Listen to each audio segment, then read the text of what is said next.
Hello and welcome to the Churros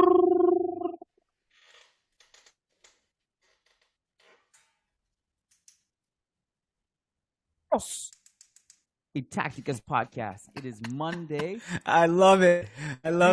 You got blanked out. Your microphone did that thing where it blocks out the R's. Damn it, I forgot to turn off the original sound for musicians or turn it on or whatever the Zoom setting is. I rolled the R's like crazy. Just so you know, I was absolutely fired up for the intro today. The mic might not have picked it up, but this is a great day. Just when Diego Lorijn thought that he could do the intro because his beloved Pep Guardiola won the Champions League, it was snatched away from him by Carlos Doutor, Iker Bravo, Sergio Arribas at the death as Raul's Real Madrid Castilla eliminate from contention to Segunda Rafa Marquez's Barcelona Atletic and Real Madrid Castilla. Job's not done yet. We have plenty of time to choke this at the end. But this in itself was great. For all the La Masia, it was a worthy man. You know what? Sorry, real quick, can I jump in here?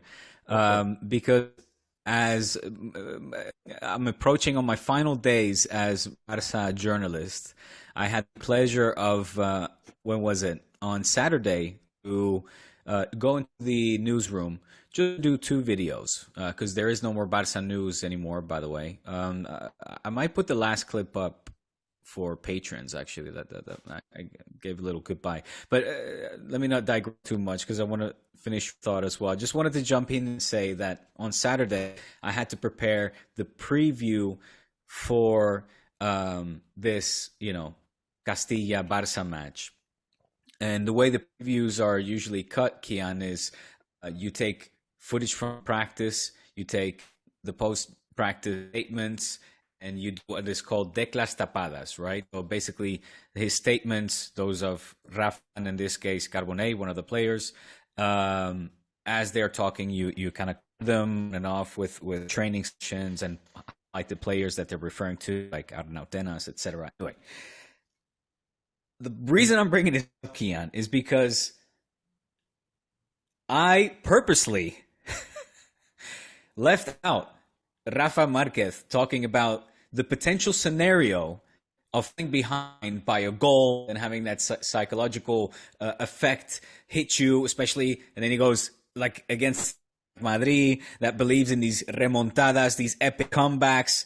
And I'm like, here we go again, feeding into this narrative of epic comebacks in Real Madrid. I'm so tired of it, Kiyan. You see it with the football, see it with the basketball. Now we're seeing it as well with Barca Athletic, the subsidiaries and Castilla of both Barca and Madrid. I'm so enjoying the stronghold of the women's team that we at least have on your women's at the moment, because everywhere else is very. So I left that out, not to again feed into this beast, only to eventually still get devoured by this, massive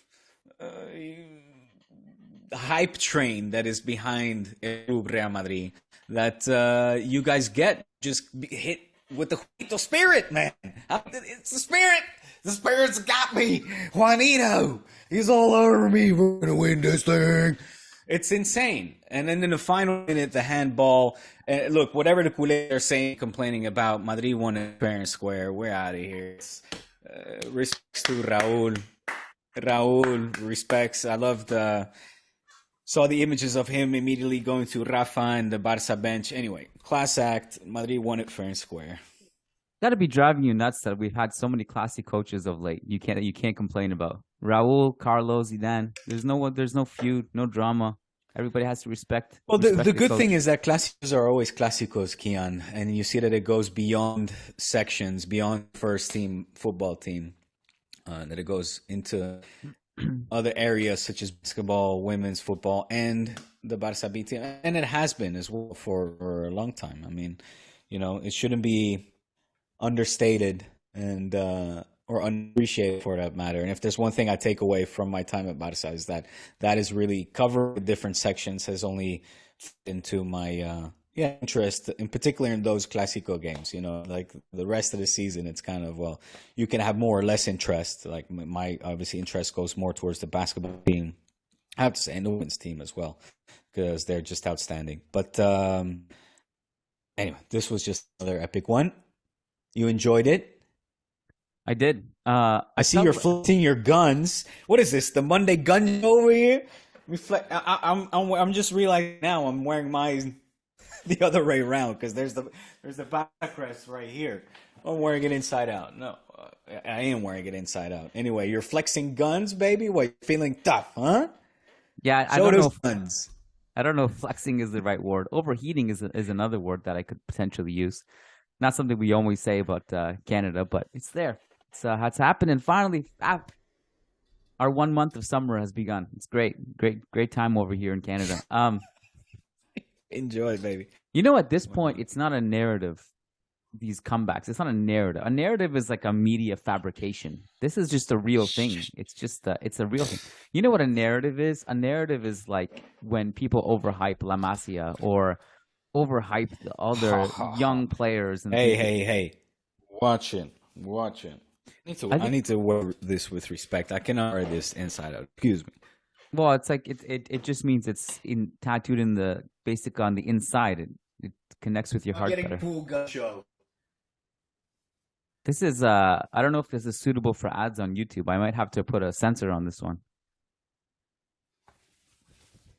All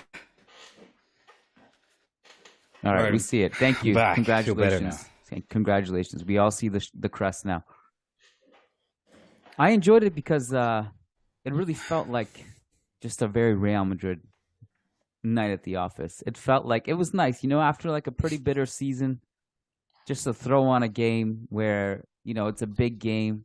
And I really enjoy watching Real Madrid Castilla, generally speaking, of late. Although I actually think they're underachieving quite a bit based on the talent they have and the way Raul is using them. But it's nice to see also a player that Raul has kind of undervalued in the past year or so, Iker Bravo, which was a pretty big signing for Castilla from Leverkusen last summer. Hasn't been playing as much as we thought he would. Comes in off the bench, and of course, this is the guy who, in the first leg, was getting some insults shouted at him from Barca crowd for leaving La Masia and joining Real Madrid. And you know what he said? He said, "That's all the motivation I needed." Rose up like a freaking salmon, head out of the water, leaping for a towering header. You know what? If it wasn't for Barca's goalkeeper, it could have been worse. What was his name again? Mind you, our goalkeeper, Iñaki Peña was out. Our captain was out of this match. We were missing our captain for this match. Well, this guy's better. The goalkeeper that was there on the evening. Hold on. He's not the usual starting goalkeeper for you guys? No. Oh, okay. Well, I mean, to be honest, with the three goalkeepers, you could say there are two fake goalkeepers, but then, you have goalkeepers that are reserves for the first team, like Iñaki Peña, that then rotate and, do get a lot of the matches. So the goalkeeper position is one position where there's a lot of talent, for sure. It was one of the main topics as well in the pregame. Yeah, well, he was great. So he actually kept it close single-handedly.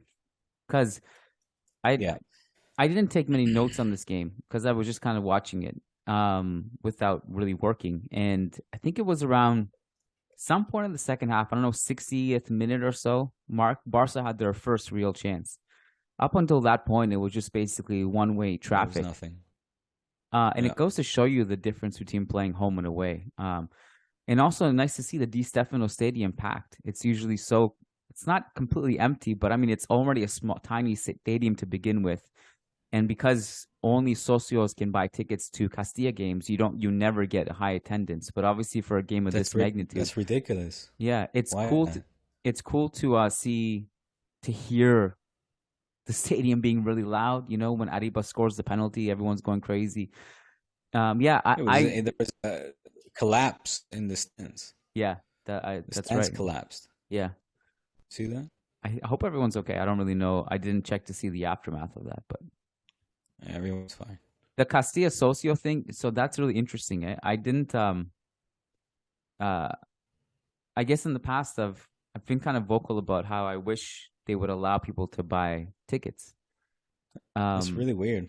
Yeah. One of our friends, Robbie Dunn, who is a journalist, obviously. He actually went to Valdebebas one time to watch a Castilla game, and they turned him away at the door. And he said, "I'd like to buy a ticket." And they said, "You can't buy tickets. You have to be a socio." And I thought about it a lot ever since. I remember asking someone at the club why this is the case, and they said because of safety and security reasons. And I think what has happened in the past and what they want to prevent is the ultras who are banned from the Bernabeu.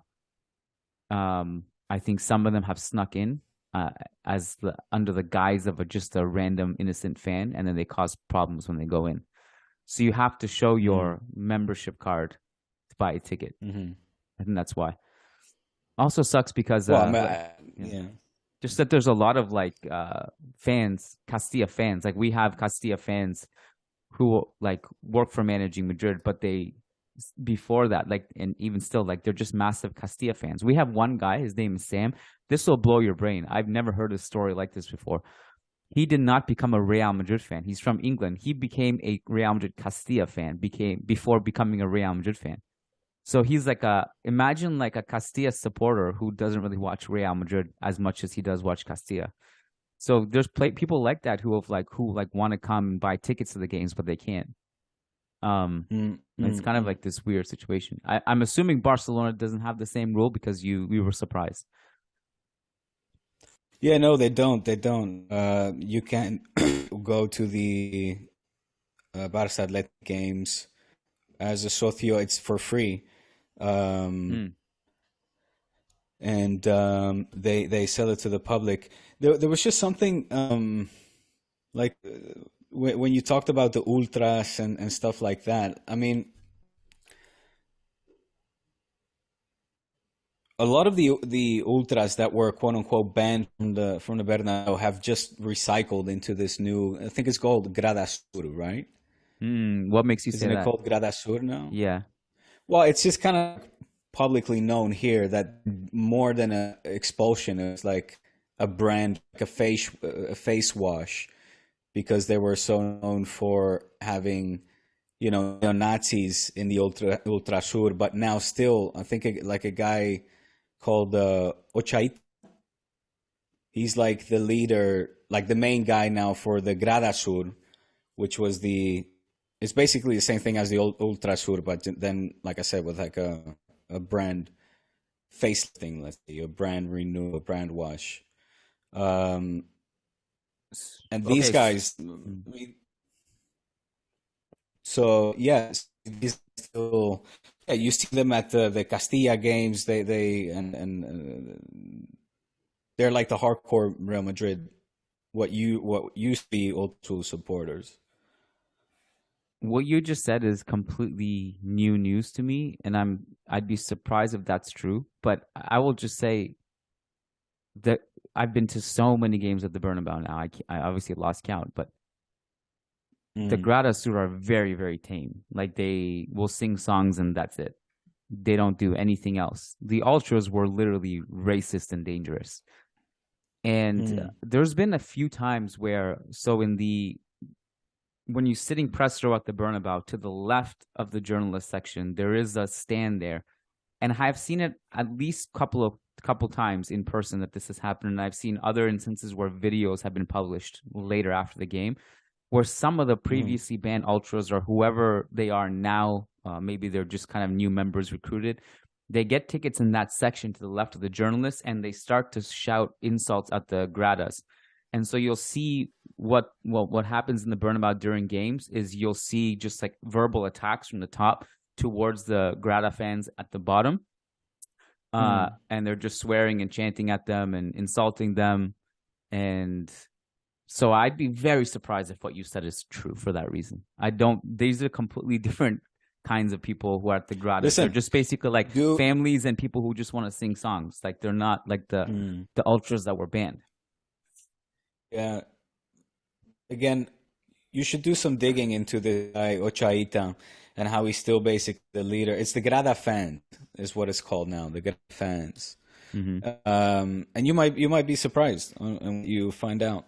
But I remember that guy you're speaking about. To my knowledge, to my knowledge, it's still very much run by, the same guys that ran the Ultras.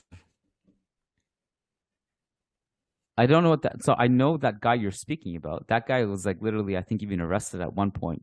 Was he not? I don't know, but because what you're saying is basically that they weren't banned, because that doesn't make sense to me. I mean, a lot, I think, are still attending there. They still operate. I mean, they still operate under like Florentino's mandate. He's aware of this. There's like an understanding and agreement. Like you see so many. Yeah, of course. I mean, that's every single club with their supporters groups. What you're saying is I need to see something to back what you're saying up, because that makes no sense to me, man. Well, it just occurred to me that I'd share that with you, and with that sort of public knowledge here in Spain. Not that I have direct proof of it in front of me. No, I need to see proof. I mean, because what you're saying is all these people who are well behaved are the same racist ultras that were banned. That doesn't add up to me.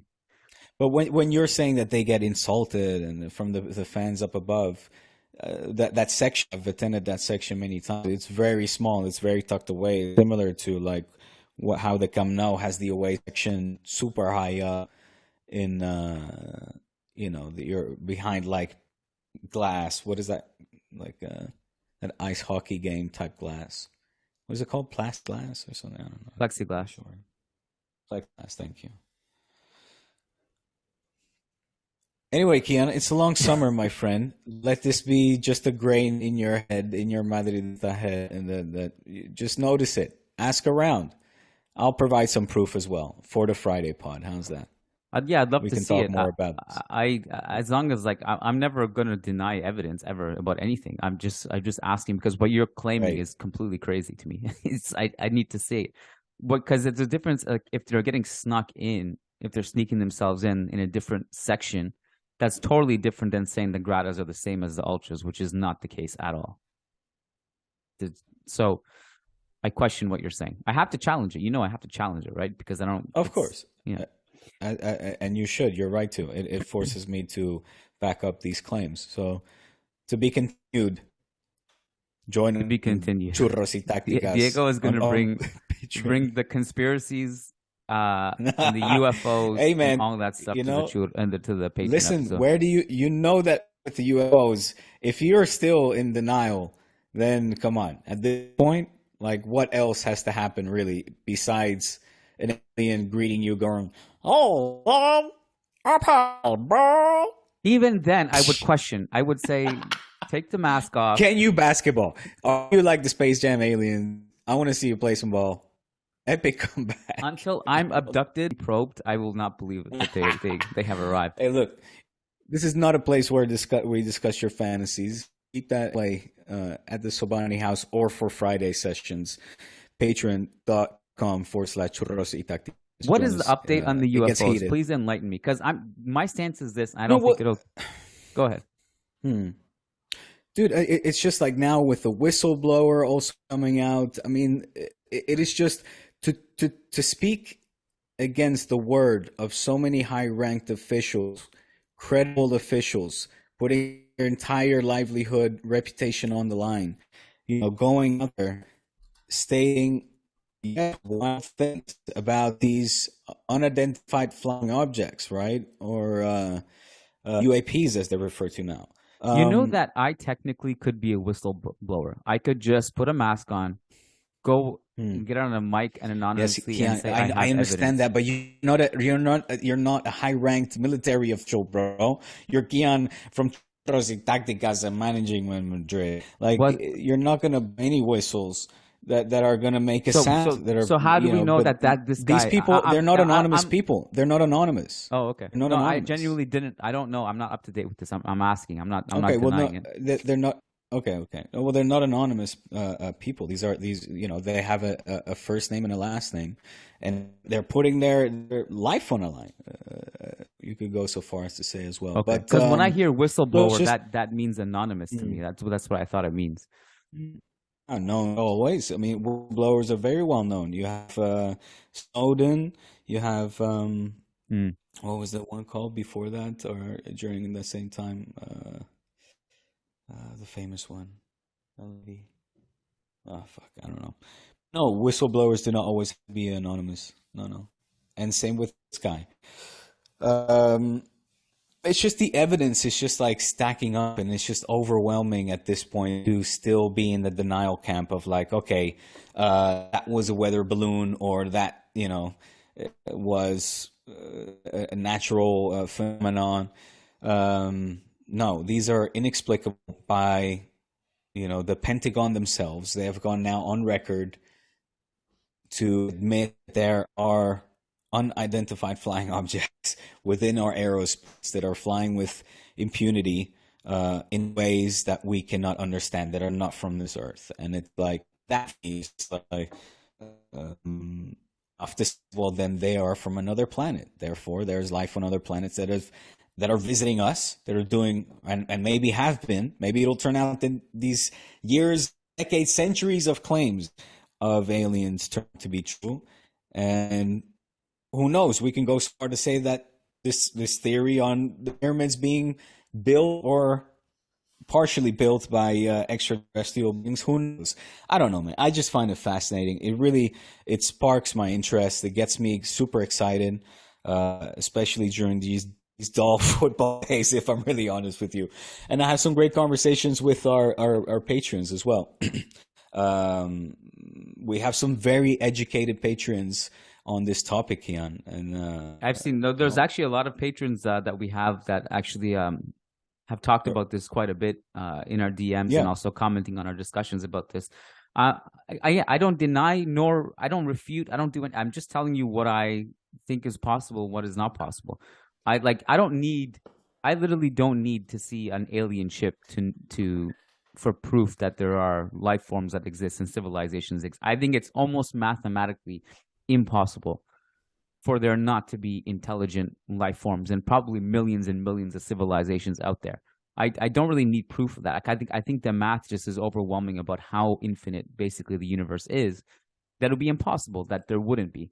What I'm skeptical about, because of the vast distance, how long it would take to get somewhere, the technology required to do so, the fact that planets die off all the time, suns explode, and there could be like civilizations that would just implode and blow up because their sun blew up, and that would have happened like millions of years ago. By the time they send a signal, their civilization has been wiped out for whatever reason. And the vast distance, the lack of technology that we know of exists, it's so hard for these civilizations to reach each other unless that we can fathom. Correct. That's what I'm saying. Like, it would have to be something completely advanced that we have not even pondered, or they've been able to use wormholes or ways to shortcut basically these vast distances that are maybe not even necessarily speed related. They could be just So ways that can bend space and time and move, maneuver, morph, as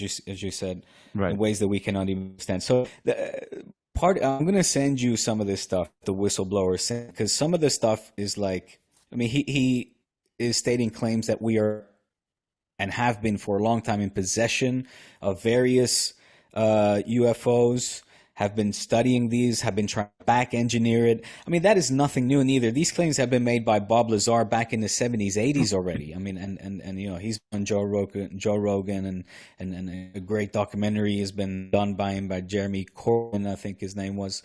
So these are, what did I want to say with this? Ah, fuck, I'm forgetting the point.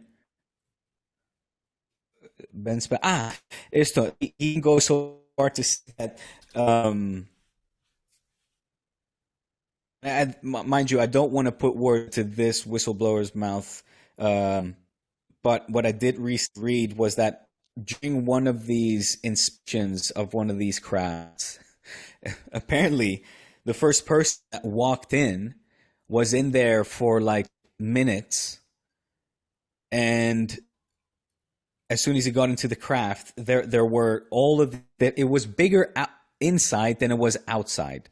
Number one, it was bigger inside, much bigger than it was outside. By the time he got out of the craft, for him, it was like the amount of time that had elapsed was, again, let's say 20 minutes. I don't remember the exact details. Whereas the people that were outside the craft waiting for him that he had been in there for over 4 hours or something ridiculous.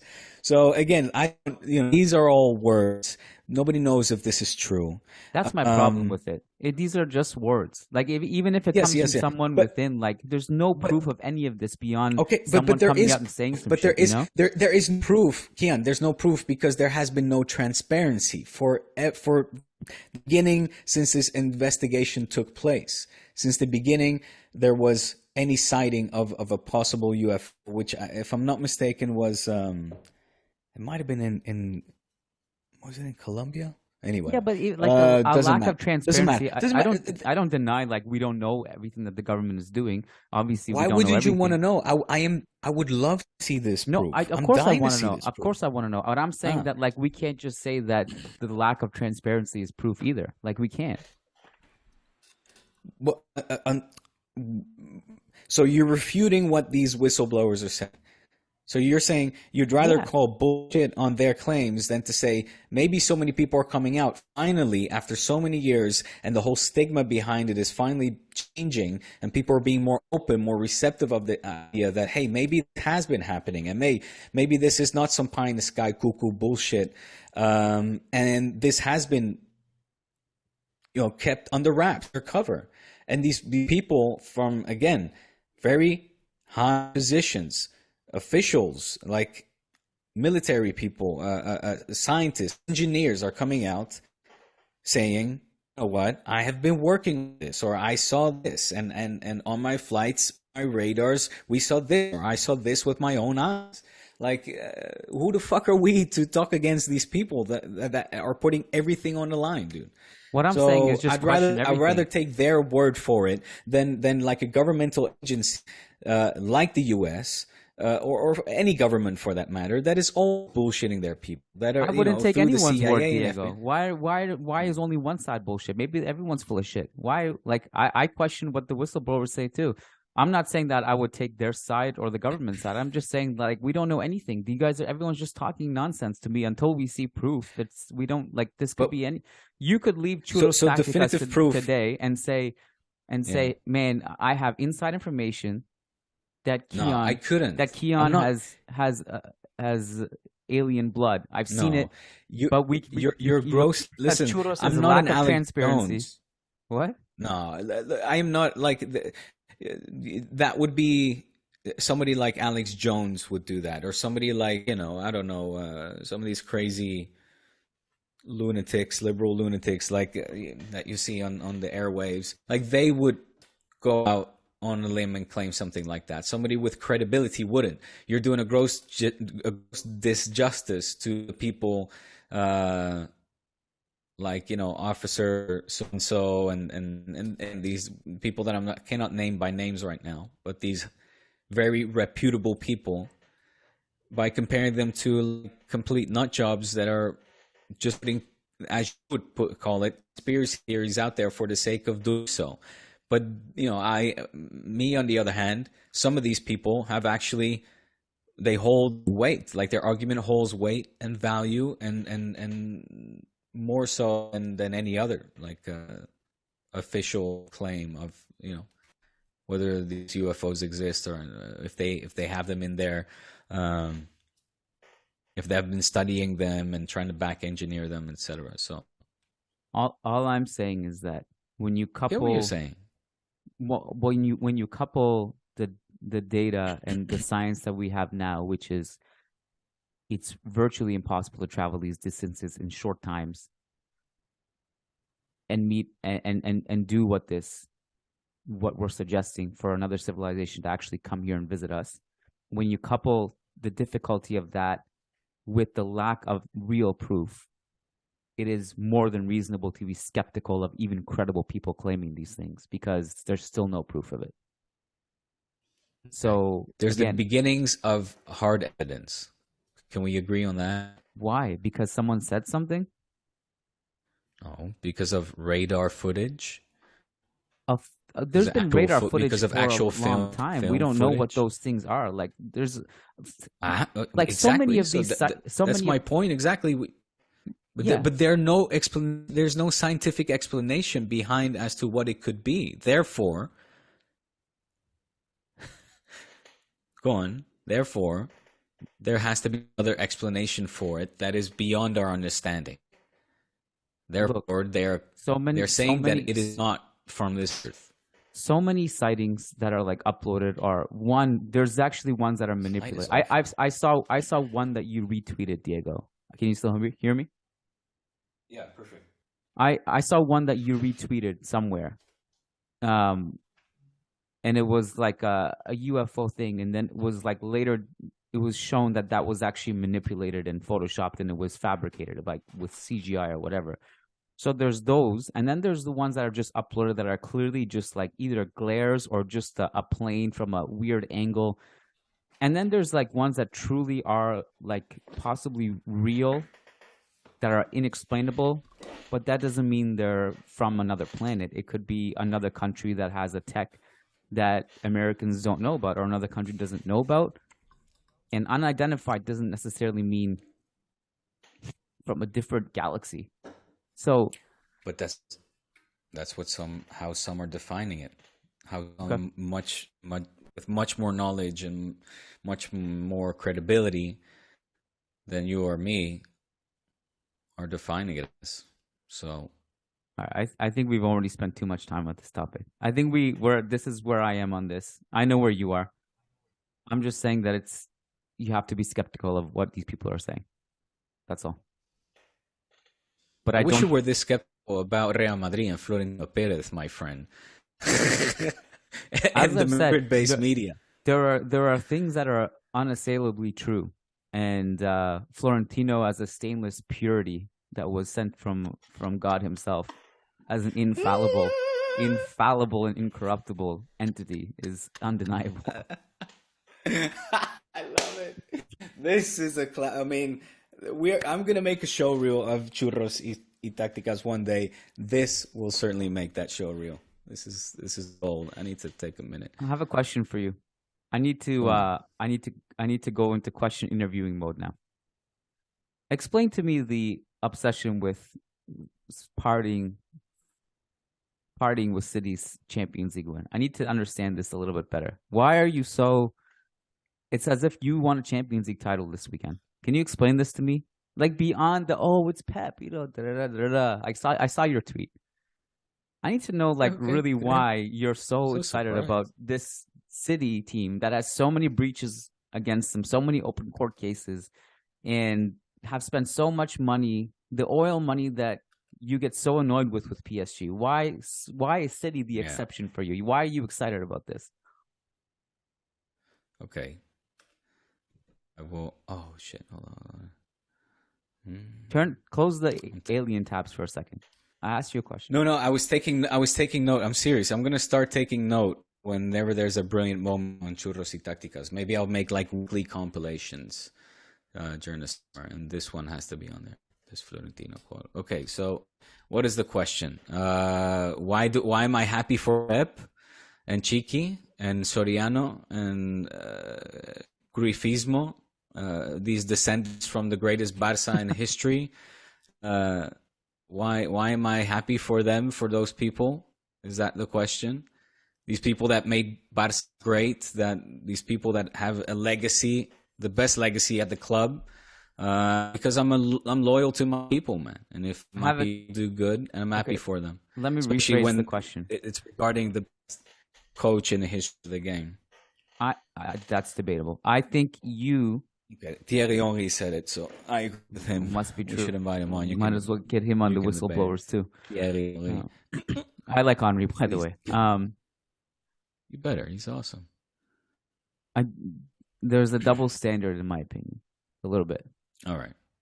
Because you hate PSG, who also are funded with the oil money. But you're talking about the great Barca figures, the greatest Barca in history, and the descendants. Lionel Messi went there, and that wasn't enough for you to support PSG. So why is it enough for Pep to go to City, and that's enough for you to support them? That's my question. Because I do think in the case of Manchester City, things are a little bit different than PSG. I can have more respect for an institution that is sticking by the sporting director, the CEO in this case as well. I mean, Soriano and Chiqui have been there since day one, pretty much. They've been there, what is it, since, they left Barca, 2009? Not off the top of my dome here, but, I would imagine it's been a good, definitely 13 years, 14 years, maybe 15 years that they have been working on putting this project together. Always, like it or not, they or disagree with it or not, or the debate that we saw how often have about styles of play. It in the case of City, it was similar in that they definitely copied the Masia model and the Barca model from those times. It's what those guys do. With them hiring coaches like Manuel Pellegrini, and they've had different types of coaches as well, of course, that have been more successful. But certainly in the case of when they hired Guardiola, they've been sticking to a model. He walked into a model that he was familiar with from his time with Barca.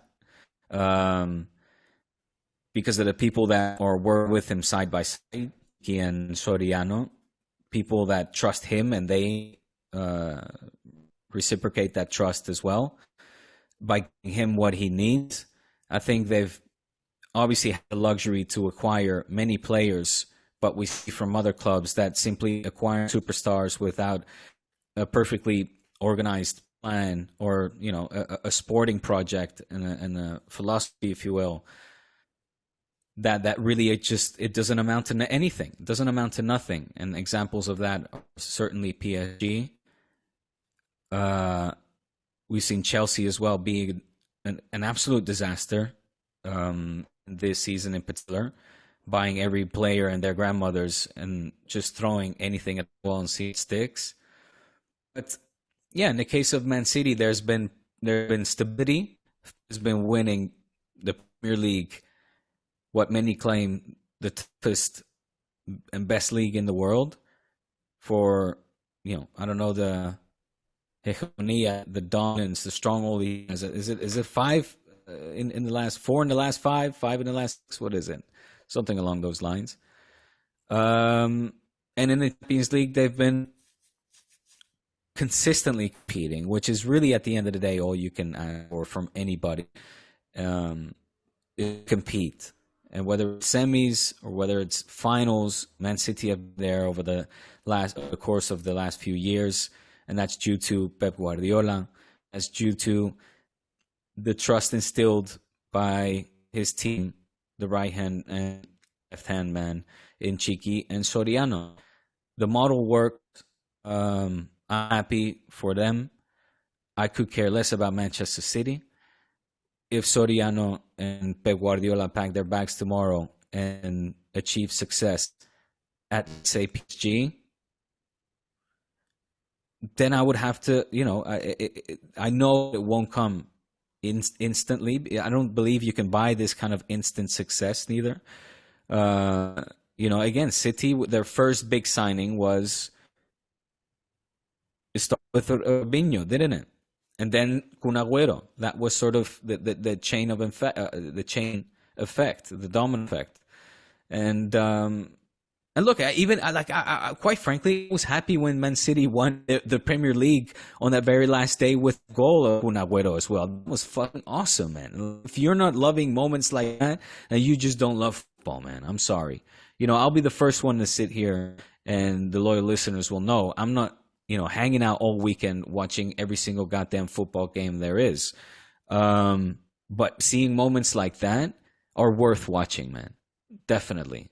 And if you're not moved, or you don't get goosebumps by moments like that, then what do you want me to say? Your hatred trumps your love for other things, which I can understand. I have similar. When I see Real Madrid win, how many? I've seen you guys win what? 6 6 Even I Champions lost Leagues. count. Yeah.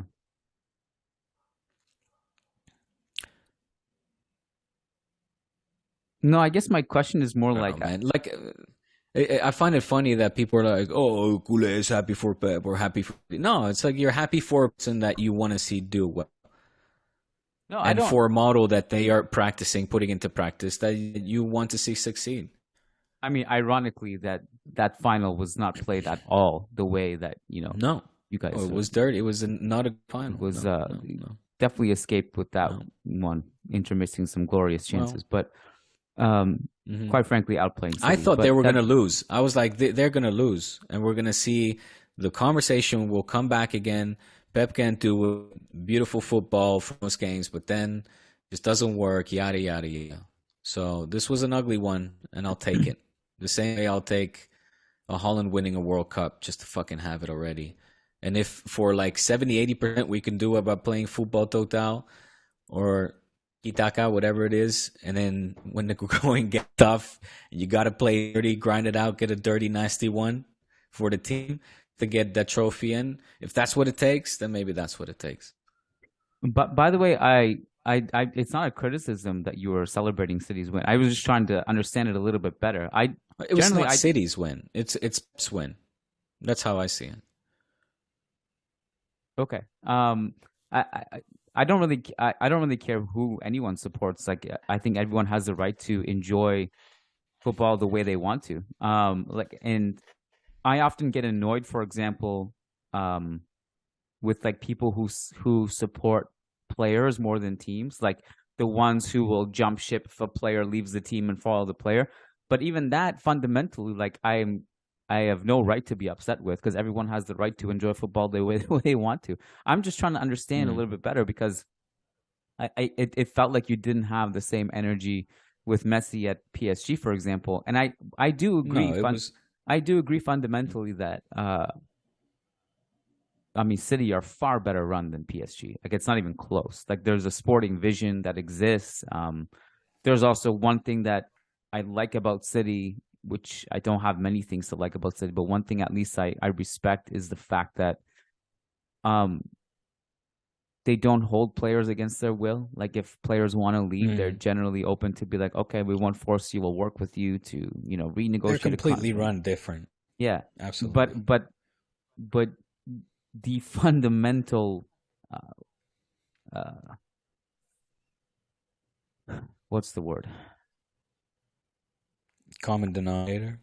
Common denominator, I guess, is how the money gets there, and also how many rules they breach without actually getting punished and being held accountable because they're so powerful. Like, that aspect of it is fundamentally the same. And it just is just interesting to me that, like, if that same vision of, like, if PSG was the one that had a better sporting vision and Pep was there, then you would feel that way about PSG. And right? Yeah, look, I mean, that right? City has never done us dirty. I mean, the rivalry between PSG and Barca now extends way beyond except for that pitch, time they absolutely fleeced you for Ferran Torres. They did you pretty dirty that one. That was pretty dirty.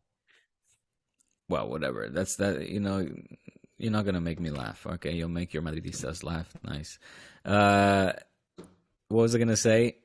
Whenever PSG comes to town, there's fights between the Ultras, and it gets dirty. There is nothing but hate between the two. And it goes back to Neymar, obviously, and the constant courting, the flirting that even was still a Barca player, and it goes to the 6-1 remontada, and it goes back to the Verratti thing and the Marquinhos thing, and then now the Messi thing, and the constant comments of Calaifi, and with Bartomeu first, and now Laporta. It's been constant, man. It's been constant. Thiago Motta, the best thing we can say is that we got Ronaldinho from him. Well, that was well before this era, right? I mean, there was no animosity then. No. That was and long before the takeover too, I think. And plus, I mean, we're a club with history and respect, and I don't take kind on PSG kind. You can say that. You can say whatever you want. We've already delved into topics like alien probes, and you did that, my friend. Don't put we. You wanted aliens to probe up in there. You took it a little bit farther than I needed to go with. I let it slide. Not far. Not that far. That one went. The DJ went when he went.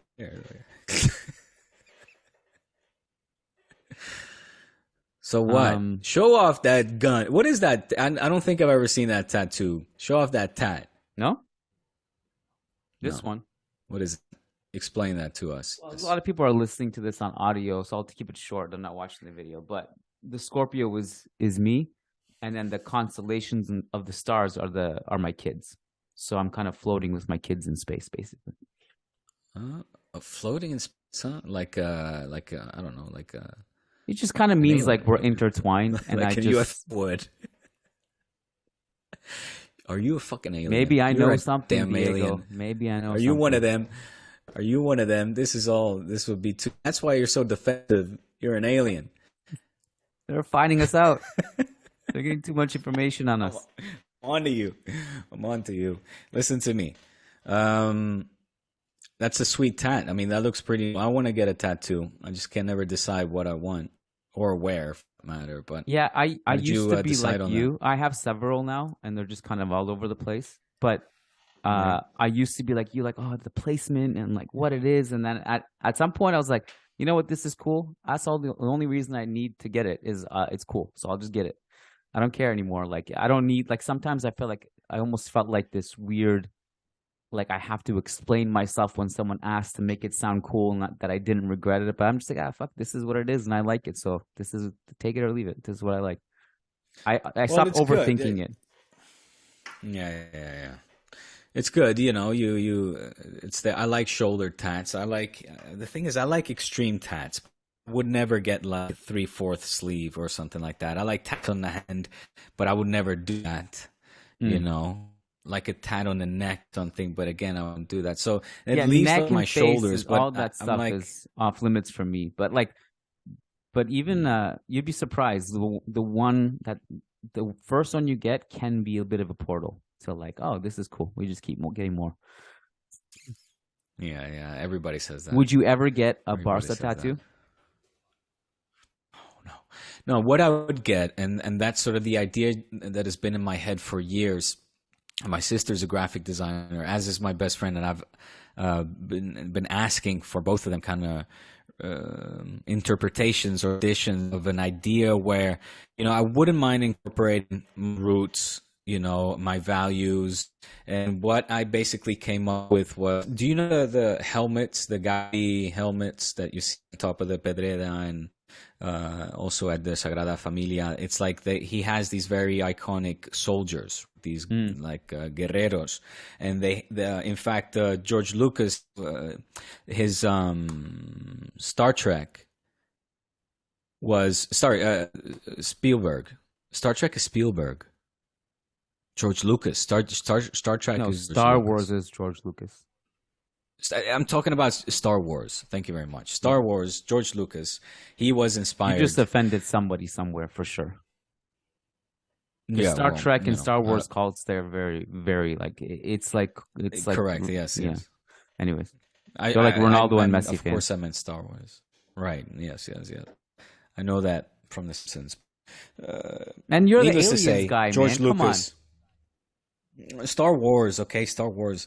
I'm not big on sci-fi movies, I have to say. I'm very picky and choosy with them. I do love the original Star Wars. But you love made up alien stories. Watch it. I know what you're doing. George Lucas was inspired by these helmets to create the helmets of the troopers or whatever what are they called? The stormtroopers, and Darth Vader and stuff. So I wanted something along the lines of the shape of one of those helmets that represents both the city of Barca, my roots, my family, to my values, like, you know, a warrior, protector of my family, of my, myself.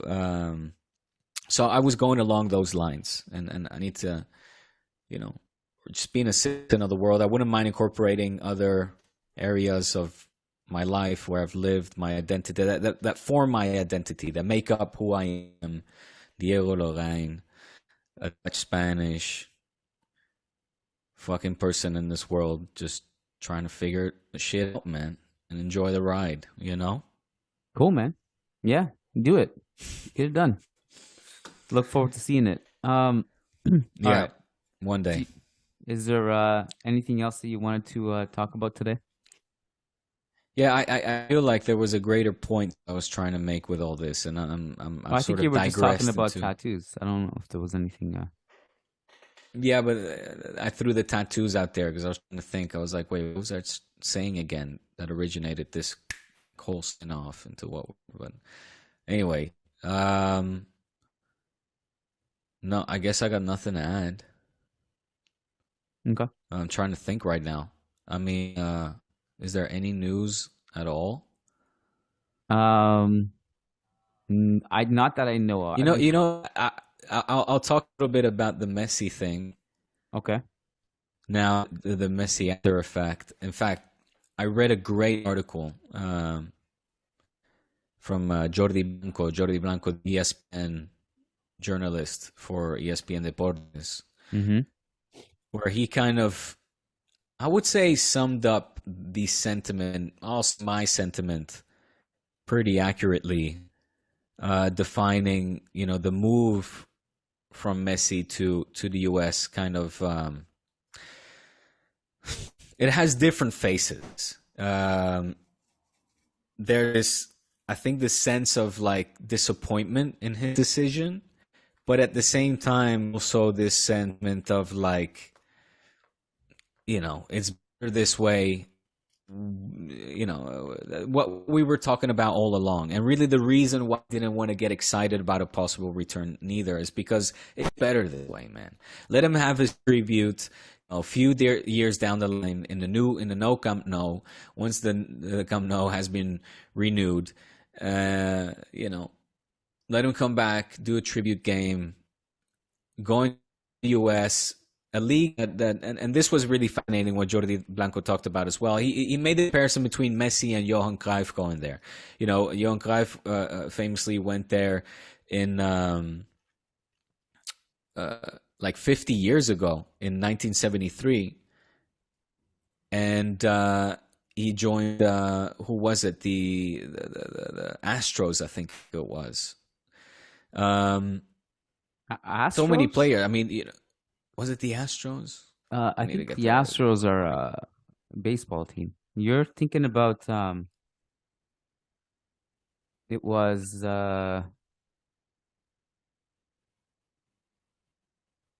Los Angeles Aztecs. No, he didn't play. That's what it says on. Where's that damn article? Oh, is it? Okay.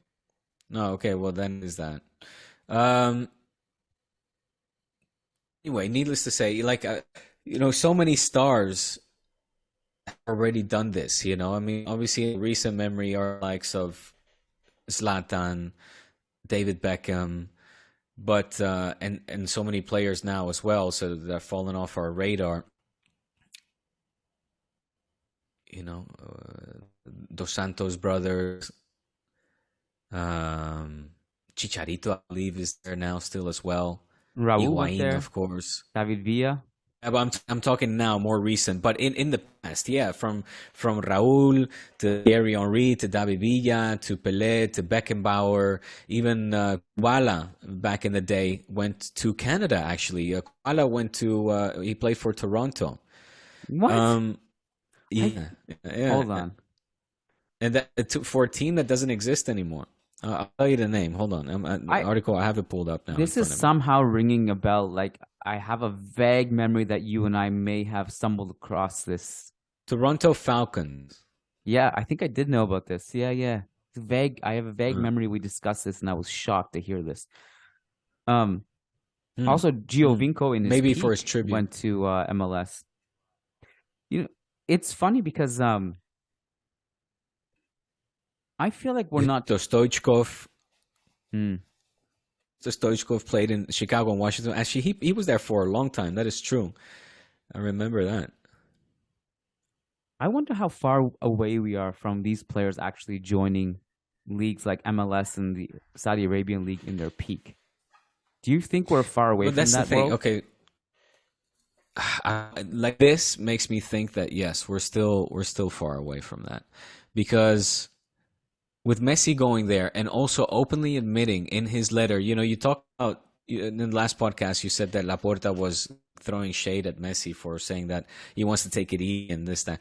But Messi actually says that himself in the statement. He says, I'm done with the day-to-day stresses and the hassle and the hustle and bustle. And he's like, I'm looking to relax a little. So, and that's like his opening card to into Miami. Well, I don't know if you saw Stephen A. Smith. He went on this monologue, as he does so well. I love Stephen A. so much. You can love him, you can hate him, but I respect the hell out of him. He is an amazing monologue. He's an amazing communicator, and he goes on this awesome rant. This recent one about Paul Pierce and his problems with alcohol and things is one that you should watch. But he also talked about the PSG league, Kiyan. He's like, Lionel Messi is coming from the PSG league. The league. And he says it like 3 times, like 2, 3 times. He has no clue what he's talking about. So, Messi's not going to light up Inter Miami. I'm sorry. He's not going to be this amazing guy that's going to pave the way for, the new cracks in their peaks to join the MLS. He's joining the worst ranked team. Inter Miami is the worst ranked team. Look, who's to say that he won't like that? Maybe maybe he'll be amazing there, and it'll change completely the. He's coming from the PSG league, man. Already was opting out. Like, it was not regular football on the weekend there. I mean, not with the PSG league. And the funny thing, the PSG league, Stephen A. Smith is actually accurately describing the French league, which has been the PSG league, funny enough. But anyway, Butte. But I think you cannot expect anything from Messi at this point. And we'll see some amazing goals here and there, some free kicks from, I don't know how far outside of the box, a few dribbles, but we're not going to see anything extraordinary in lead up to the next World Cup, where he will be the ambassador for Adidas, for the US, for Argentina, the defending champions. He'll do a little ceremonial appearance, and that's it. Miami living it up, fiscal paradise. It's over. And no, to answer your question, sorry, then I'll let you jump in. I think we're still far away from seeing in their peak join these type of leagues. Although Kante is the one that worried me the most. Going to Saudi. I don't think we're that far away from it. All it takes is for one case to happen. Like, let's say, I don't know, let's take a random star from today's football that's in their peak. I don't know. Look, Jackson did. What was his name? Jackson Martinez. He played amazing. Jackson Martinez. Carrasco is another one who was. Carrasco, yeah, that was a weird one though. Yeah. Axel Witsel, it's another one. Okay, let me just give you this scenario. Okay, let's say someone like Erling Haaland. Next year, they offer him a salary of $1 billion. Impossible. That's 500 million. Insane. We're right there. We're getting 200 million salaries right now. That's what Benzema's salary is, 200 million per year. Why wouldn't they offer a player who is way younger and in his peak a 300 more, make it 500 million salary for Haaland? And well, Messi's was going to be 6, right? They said. That's crazy. So And no one would fault Haaland for saying yes to that. Like, would you basically say goodbye to your entire legacy and leave for that kind of money? No, because you're already living. I mean, there is such a thing as too much money. I think, if anything,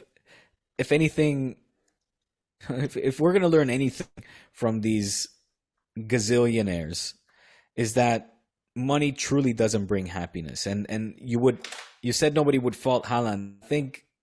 I disagree. I think he would get so many critics and haters. Okay, and he fair. would set such a bad role model, such a bad example. Fair. That's like, where's your ambition?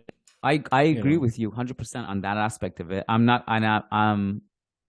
agree with you with the too much money part. Obviously, it doesn't bring happiness, and obviously can actually create a lot more problems than it currently exists for players who don't have that kind of money. More problems. But I'm just saying it's realistic that a player would accept that, and that it could set a precedent. And then all of a sudden, on a Saturday, instead of tuning into Manchester City versus Manchester United, you're tuning into Al Ittihad Al-Hilali against Pyramids FC. I think it's Al Hilal.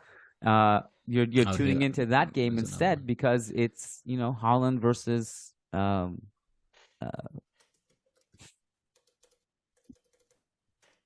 don't know. I said Al Hilali. Yeah, I know it's Al Hilal. So I just say we're not that far away. It's a team from Egypt. Oh, Al Hilal is Egyptian, right? Yeah. I'm going to get in trouble for this podcast. I need to brush up on my geography and clubs in the Middle East. Although Egypt is in Africa too, so I just got in more trouble. Against Pyramids. Did you know Pyramids FC? No, that's a real team. That's a real team, and I imagine there's something brewing there. I imagine that if all the stars start going there, I'll have to do much better with knowing the team names in that area. But I did want to say that I don't think we're that far away from it. I also think, like, you already saw it this year on a smaller scale, that so many people started to watch Cristiano Ronaldo in Saudi Arabia. You don't think Inter Miami's viewership is going to be insane next year? It's going to be insane. Go off the rocks in the beginning. Yeah. But didn't we see it with the Chinese Super League, Kiyan? That it was a bust. It exploded. The bubble exploded. Turned out to be a big nothing burger. But that's different because they couldn't keep people in the seats. They couldn't get ticket sales. The whole thing imploded, and people started backing out with their money. MLS has an established fan base and a market. So I don't think that would happen in the MLS, for example. Also, like, places like Miami will always hold interest as a destination because everyone wants to live there. The tax situation is pretty beneficial.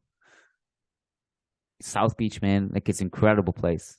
So it's not all that. I'm sorry. I really would like to say that I think Miami's amazing. I was there. It's not for me, and I love the beach and everything. But I guess if you're a millionaire, it's a great place. If you have money, it was very expensive. If you have money, the experience you're going to have in South Beach is much different than if you don't have money. I will also say the beach itself was a little bit underwhelming to me. And the area I enjoyed most was actually not South Beach, was Brickell. That area I enjoyed a little bit more. Okay. But is that where all the artists were? Yeah. Like, I went through a neighborhood. It was graffiti everywhere. That's Wynwood. Wynwood Walls. Wynwood. That's it. Yeah. That was cool. Yeah. But still very expensive. Obviously there they were like, yeah, we're going to crank it up over here as well. It's crazy. It's just, it's a different culture. It's American, culture with a lot of Latino influence, and if anything, that's what makes it really, really good. Well, this is also the case in other cities in the States, like Los Angeles. The difference of if you have money and if you don't, your experience is going to be completely different. Yeah.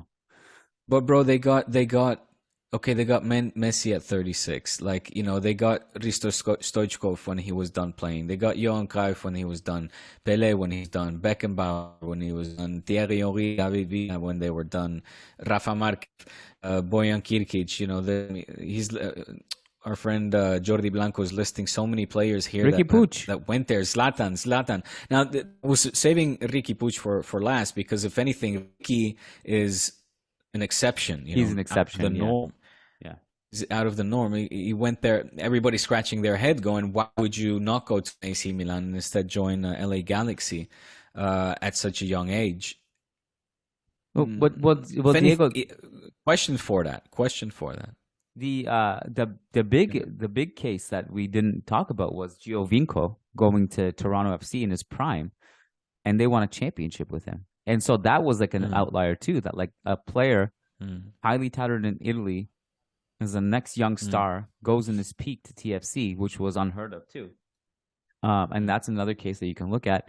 But some of these names, like the Zlatans, for example, like that guy gave a lot in the tank for LA Galaxy. Like he was selling out stadiums and he was playing good. Like he was scoring bicycle kicks. I guess it's like Bale is another one we didn't even mention.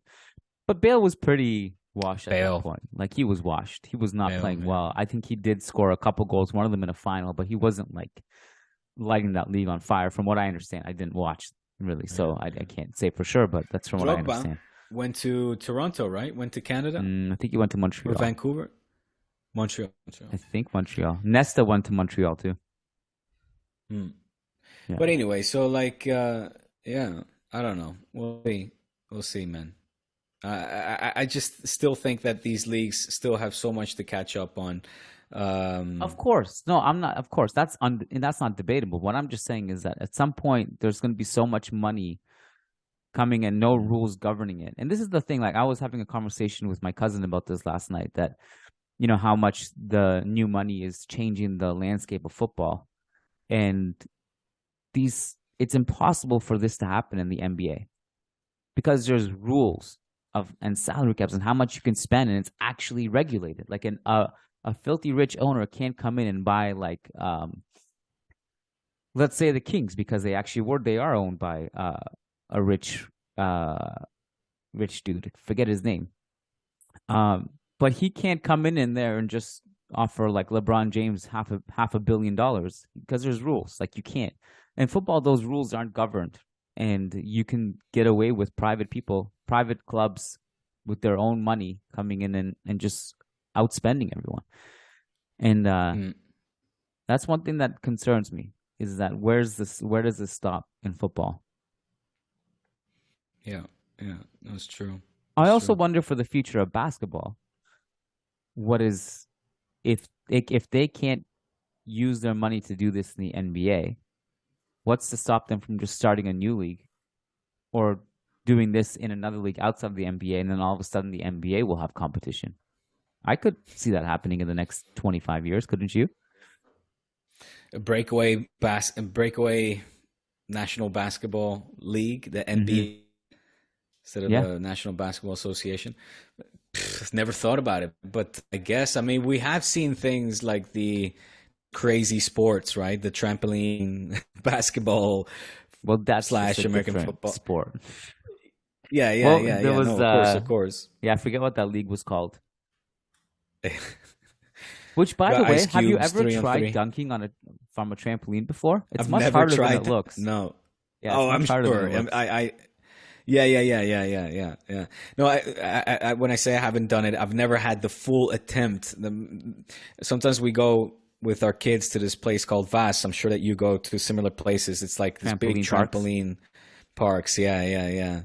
But I've actually never gone on it. I just got to go on there because they do have a basket where you could, get up there. I know it looks easy in those games. The sport. What was? Do you remember the name of the sport?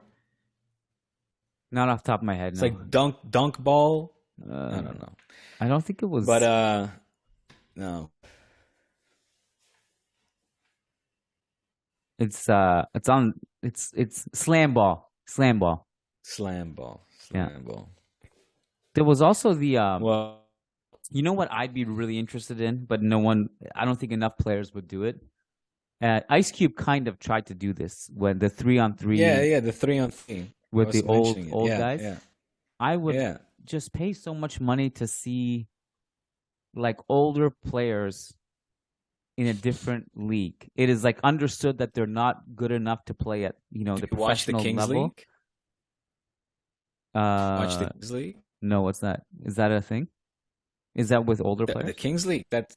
Yeah, Gerard Piqué. That's his football league. Oh, right. It's with older players, and it's like a mix of older players and like other like kind of some that were semi-pro players or very good street ball or amateur pro, that very good amateur players. Anyway, that's the Kings League. Yeah. Yeah, and, I that first season went very well in terms of ratings, very, very well. And he's attracted tons of people. I mean, even Neymar now is he's a president of the club of like the Brazilian club, and they're all competing. And the season just started again.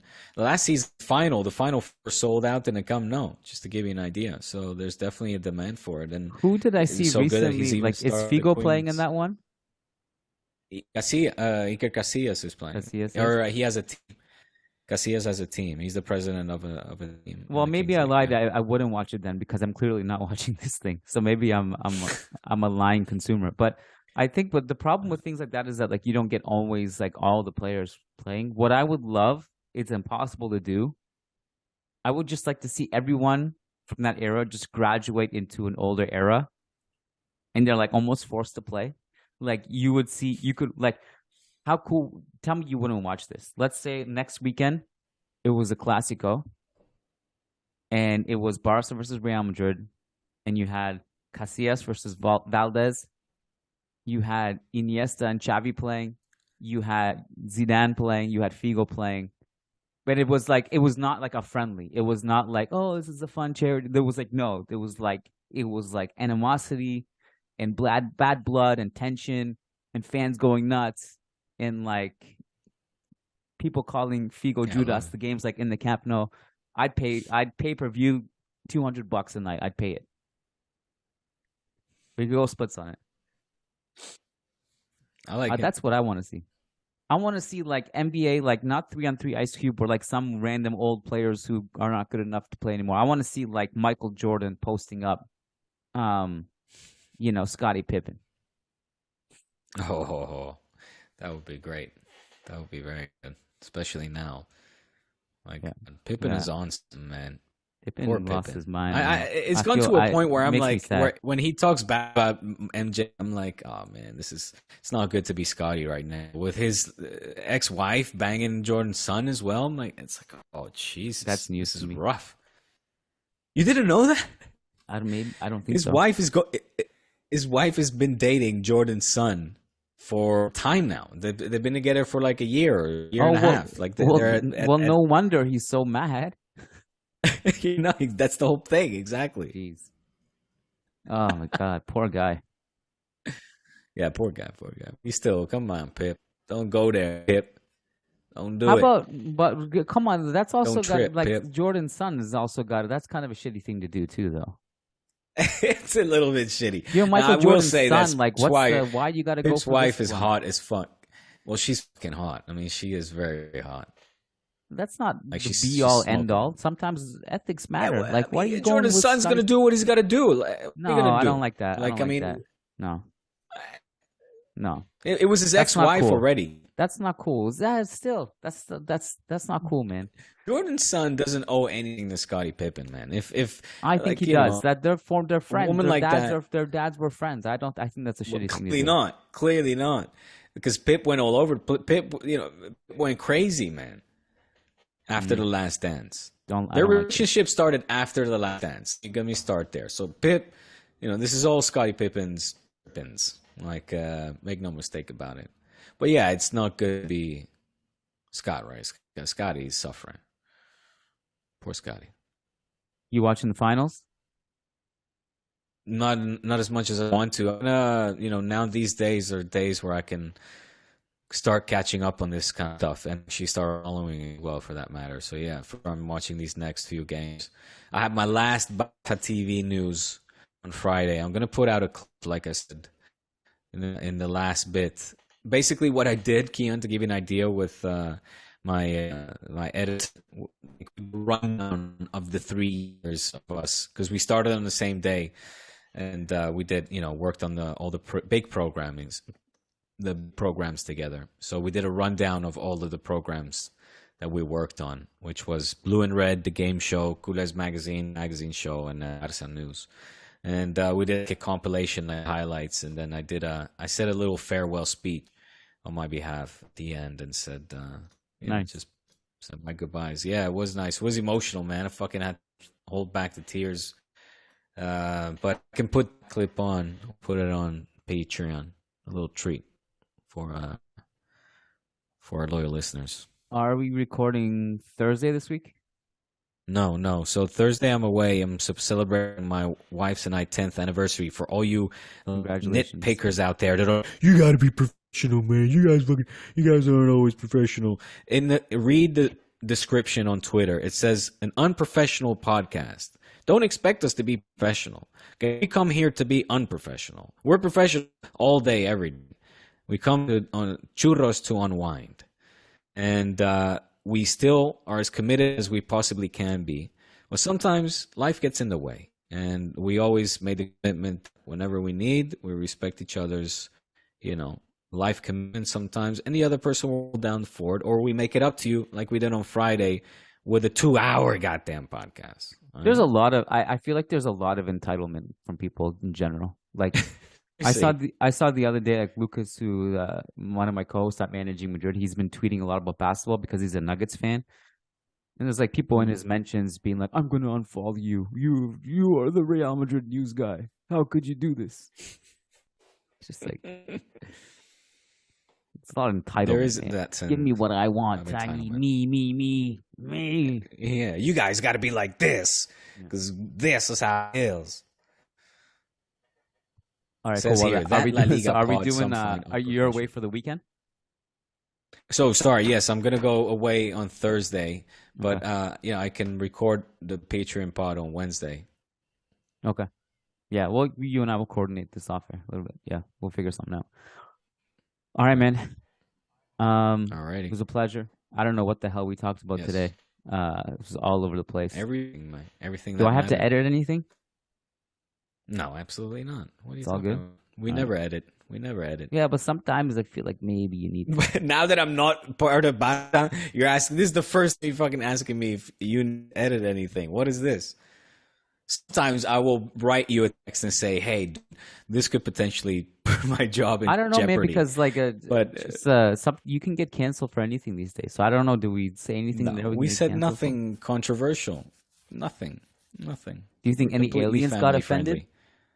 Well, you're the alien. You tell me with your alien tats. I'm kind of offended about how the discussion went down. You may have to. 5 years from now, there's definitely going to be aliens offended at this conversation. They're going to dig this up. And start and cancel us retrospectively. I will point them. I will point them to you. I'm going to rat you out and say, it was him. It was this motherfucker. He didn't believe, man. Get him. And he's Madridista. Get him. All right, cool. Let me show that tat one more time. I can't see it. One more time. Let's. By the way, that's the thing I wanted to mention. I remember now before I started digressing, the thing I wanted to mention was video. Do get that people want to see the video, and I feel like we have to put that on Patreon for the viewing members. Easily done. I can do that. Okay, perfect. I don't mind. I just sometimes take for granted that you was like you're gonna do it. I don't know. Yeah, we'll have to coordinate that off air too, because it's just one extra step for me to also post a video on Patreon. The audio is just and also the video doesn't go through the when you upload the audio on Patreon, they get notified in the RSS feed. They can just press play on their phone. Video doesn't do that, I don't think so.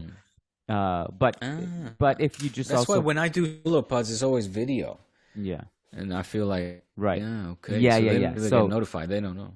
Just a quick fix. Like if one of us uploads the audio, one of us uploads the video, then bang bang, it's easier. Can we make it that they get notified for video? I think they will get notified anyway in their email if they have the notification settings on. But I just mean that if you upload the audio, it goes directly into their podcast app, which does not exist for video. Yeah. For video. Yeah, I just mean like a notification. They have it on. Like they should get a notification. Churros just uploaded a new. Yeah, yeah. Oh, they've definitely seen the videos you've uploaded. There's no question. Okay, I will because I have this massive video file, 2-hour pod from Friday. So I'm either deleting it or chopping half off and putting it on Patreon, or as of now. But the thing is, I'll have to first moving forward. Yeah, well, I have to first upload it to my YouTube and then put the YouTube link. That's how I do it anyway. That's how I used to do it. You know? Yeah, I know. Because I cannot upload the video directly. Yeah. Okay, right? We can have this conversation off there. People have checked out now. Yeah, and I want to go to the gym. This is cutting into my gym time now. I'm gonna have to cut it short. If I go any later, all the high school kids are gonna be there, and they're gonna like take up all the machines. And there's like 5 of them in each bench, and they talk and they take pictures and they start flexing. They all have weird gel and earrings, and they all have juiced up, like way too young to be taking steroids. Size you up. They try to. They're like, look at this guy. They probably don't even notice me. They're just like I'm just some gnat like walking around. But I just it is hard to get a machine if you go too late. So, well, go. Don't let me hold you up. All right, bro. Follow us on Patreon, folks. Patreon.com/Churros y Tácticas. It's gonna be a long summer. Platoon. We're only gonna be available on Patreon. We don't put out free stuff during the summer months. Well, we'll put out over some to Patreon. He's not entirely accurate with that, but we are going to be probably prioritizing. I'm trying to lure them in there. I know. He's got to be honest. He's got to be a little honest too. We can't just completely. But we'll primarily broadcast on Churros on Patreon. Go to patreon.com/Churros Tácticas. We'll see you guys on Wednesday. Peace out.